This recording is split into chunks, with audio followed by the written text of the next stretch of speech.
But I'm struck by a trend that I've seen working with college students, even with college students who are tech savvy.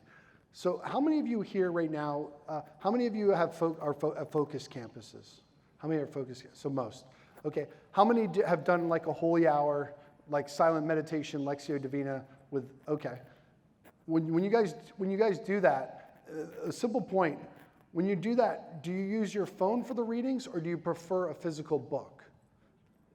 Physical book. See, the interesting thing I'm finding about technology is that as we're advancing with technology, things like books and things like that, the interesting connection is we will use AR and VR to teach about the Mass. We'll use this. But what I'm finding is I've experimented with screens in worship spaces, and I've moved away from that because what I'm finding is effective is when our sacred space, the Mass, the sacraments, is actually somewhat divorced from the technology where we plug off and because I'm actually finding as I get older, I have to leave my phone in my car sometimes or in my office if I'm doing a holy hour so that I'm not distracted.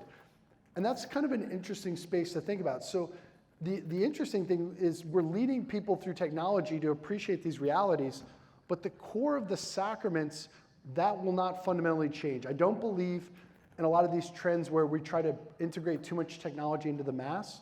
I think there is something about the Mass, the sacredness of it, that has a certain separate nature. A little bit of a tangent. But Eddie, why don't you talk about the evangelization question? I know you got some great ideas. So he's our main partner. He actually is the one who came up with the idea for the Carlos Acutis game. So